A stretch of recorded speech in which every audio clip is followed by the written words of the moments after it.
Film ini dimulai pada tahun 2009 di sebuah sekolah campuran SMP dan SMA. Seorang siswa SMP bernama Edwin sedang sibuk menggambar. Edwin memang memiliki bakat besar dalam seni sketsa. Saat itu, seorang siswa SMA bernama Panca datang menghampirinya, lalu memuji hasil gambarnya. Namun, Panca sebenarnya punya alasan lain mendekati Edwin. Ia diam-diam menyukai kakak Edwin yang bernama Sylvie, yang juga merupakan teman sekelas Panca. Panca lalu menitipkan surat cinta agar Edwin memberikannya kepada Sylvie, tetapi Edwin menolaknya. Tidak lama kemudian Sylvie pun muncul. Panca ingin menyatakan perasaannya secara langsung, namun ia terlalu canggung. Suasana tenang itu tiba-tiba berubah ketika bel sekolah berbunyi lebih cepat dari biasanya, membuat seluruh murid kebingungan. Ada kerusuhan. Seorang guru kemudian masuk kelas dan memberikan pengumuman mengejutkan. Sekolah diliburkan karena ada kerusuhan besar sedang pecah di luar. Semua murid pun diperintahkan untuk segera pulang. Di luar sekolah, Panca menawarkan tumpangan mobilnya pada Edwin dan Sylvie. Namun mereka menolak. Panca akhirnya ikut naik bus bersama mereka. Di tengah jalan, bus terjebak kemacetan akibat kerusuhan. Keadaan semakin menyekam ketika massa yang marah mulai mencari orang-orang keturunan Tionghoa. Begitu melihat Sylvie dan Edwin, massa langsung menyerbu bus karena wajah mereka dan mereka pun juga keturunan orang Tionghoa. Bus pun dikepung. Sylvie ditarik keluar, sementara Edwin dan Panca berusaha mengejarnya. Sylvie kemudian dibawa ke sebuah gang sempit. Di sana, ia menjadi korban kekerasan. Edwin mencoba melawan, namun dipukul hingga pingsan. Panca pun diancam, bahkan telapak tangannya ditores sebagai peringatan. Beberapa jam kemudian, Edwin tersadar. Ia hanya menemukan pakaian Sylvie yang berserakan. Kota sudah porak-poranda. Untuk menyamarkan diri, Edwin menghitamkan wajahnya dengan arang agar tidak dikenali. Namun, saat ia pulang ke rumah, ia menemukan kenyataan pahit. Rumah keluarganya sudah hangus terbakar. Sentimen anti-Tionghoa memang sudah mereda, meski masih ada sebagian kecil orang yang menyimpan kebencian.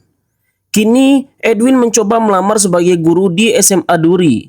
Kepala sekolahnya yang bernama Pak Darmo mengatakan banyak guru yang sudah mundur karena tidak tahan menghadapi murid-murid nakal di sana. Ia menghadapi kelas yang kacau dan penuh murid berandalan.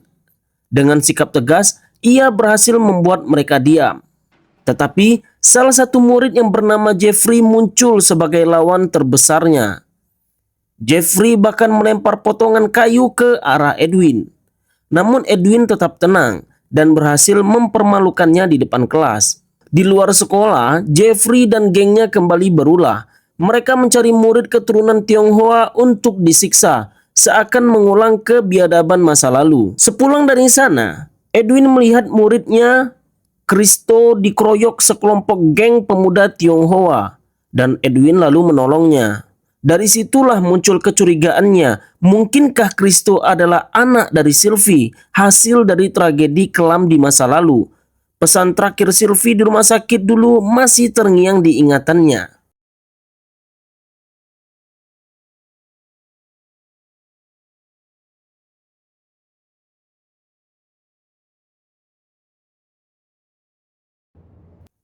Keesokan harinya, Edwin kembali berseteru dengan Jeffrey. Saat Jeffrey menolak tugas menggambar, Edwin menantangnya hingga Jeffrey hampir memukulnya. Namun, Edwin mengancam akan melaporkannya ke kepala sekolah. Lagi-lagi Jeffrey menculik anak Tionghoa dan memukulinya hingga babak belur.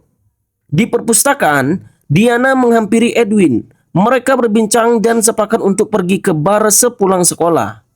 Di bar, Vera dan pengunjung lain memandangi sinis pada Diana karena dia seorang pribumi.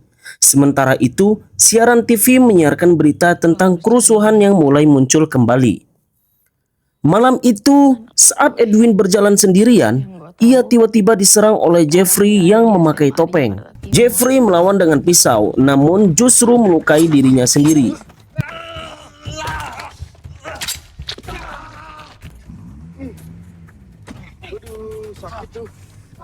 Jeffrey dan gengnya akhirnya kabur. Keesokan harinya, Edwin melaporkan Jeffrey. Bukti luka di pahanya membuat kebenaran terbongkar. Jeffrey pun dikeluarkan dari sekolah. Namun hal ini membuat Jeffrey semakin dendam. Gengnya ikut keluar bersama dirinya. Sepulang sekolah, Edwin mengajak Kristo dan Rangga untuk masuk ke sekolah besok meski hari itu libur. Mereka berencana memasang dekorasi seni anak-anak di dinding kelas. Keesokan pagi, Edwin, Diana, Kristo, dan Rangga berkumpul di sekolah.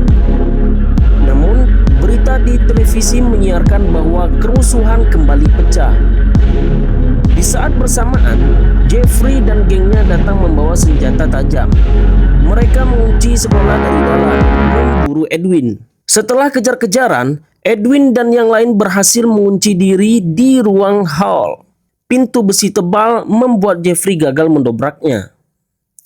Di dalam hall, Kristo mengungkapkan bahwa Jeffrey pernah membunuh salah satu teman mereka.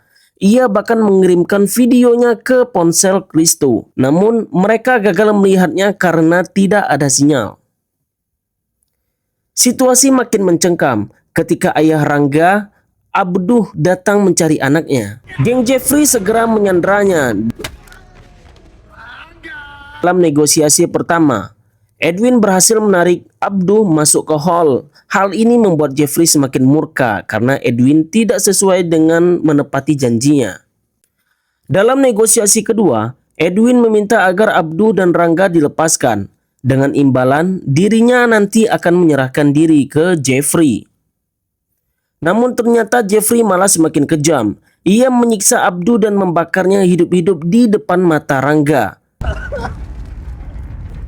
Melihat ayahnya terbakar, Rangga pun untuk mencoba melarikan diri ke pintu bawah. Namun pintu bawah terkunci dan akhirnya Rangga pun ikut terbunuh.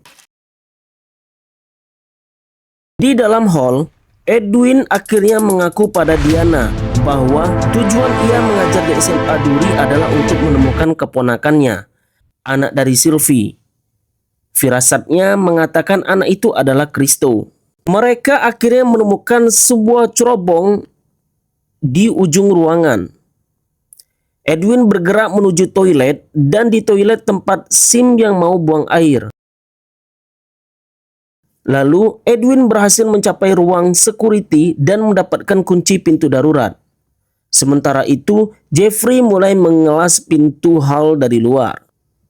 Edwin, Diana, dan Kristo lalu kabur ke ruang laboratorium. Edwin menyerahkan kunci pada Diana dan Kristo. Sambil membawa ponsel Kristo, ia berencana memancing para geng agar keduanya bisa selamat. Diana sempat memberitahu tujuan Edwin pada Kristo. Namun Kristo menolak. Ia mengatakan ayahnya orang Malaysia dan ibunya bekerja di luar negeri. Dalam perkelahian sengit, Edwin berhasil melumpuhkan 4 anggota geng. Hingga akhirnya ia berhadapan langsung dengan Jeffrey. 3 anggota geng memilih kabur, meninggalkan Jeffrey. Pertarungan mereka berakhir dengan tewasnya Jeffrey di tangan Edwin.